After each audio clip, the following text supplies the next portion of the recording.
আসসালামু আলাইকুম ওয়া রাহমাতুল্লাহ। সম্মানিত কওমি জনতা, আমরা সকলে এখানে সমবেত হয়েছি সুনির্দিষ্ট একটি বিষয়ের উপরে। আজকে এই উপস্থিত তৌহিদি জনতাকে সুস্পষ্ট ভাষায় একটা কথাই বলতে চাই, রমজান মাসে আমরা বাড়িতে সকলে আরামে ছিলাম, কিন্তু আজকে রাজপথে আমরা কেন এসেছি? সম্মানিত তৌহিদি জনতা, সকলকে আজকে এক কথায় ঐক্যবদ্ধ হতে হবে। বিশ্বের ইহুদি বৌদ্ধ খ্রিস্টান যেভাবে এক হয়ে মুসলিম মিল্লাতের উপরে ঝাঁপিয়ে পড়েছে, চাপার পাল্টা চাপার উল্টা জবাব আমাদেরকে দিতে হবে, ঠিক কিনা বলে? সম্মানিত মুসলিম তৌহিদি জনতা, বসে থাকবার সুযোগ নাই।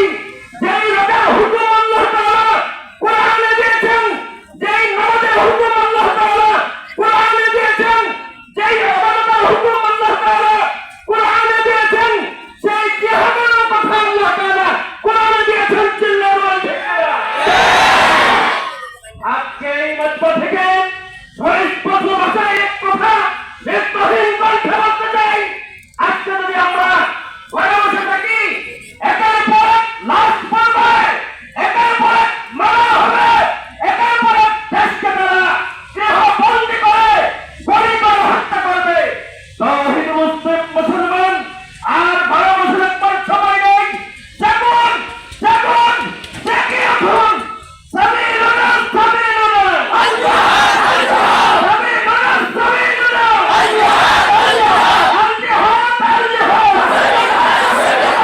আরেক কথা বলতে চাই, আমরা আজকে সমস্ত খ্রিস্টান মুসলমান টুপি লম্বা পরব, নকল পরব, লম্বা জুব্বা পরব, পাগড়ি পরব, এই নিয়ে নিজেদের মধ্যে দ্বন্দ্ব। আর ওইদিকে বহির্বিশ্বের সমস্ত ইহুদি খ্রিস্টানরা এক হয়েছে, ঠিক কিনা বলেন? আজ ঐক্যবদ্ধ হওয়ার কথা মুসলমানকে, আজ ঐক্যবদ্ধ না হয়ে আজকে যখন আমরা বিলুপ্ত হয়েছি, সেই জায়গায় সুযোগ নিয়ে বহির্বিশ্বের আজকে মুসলমান আমেরিকার হাতে মার খায়, আজকে মুসলমান চীনের হাতে মার খায়, আজকে মুসলমান ভারতের কাছে মার খায়। একটা কারণ, আমরা মুসলমান এখনো পর্যন্ত এক হতে পারি নাই, ঠিক কিনা? নারায়ে তাকবীর, নারায়ে তাকবীর, নারায়ে তাকবীর। সাবিলুনা সাবিলুনা আল জিহাদ আল জিহাদ, আল জিহাদ আল জিহাদ।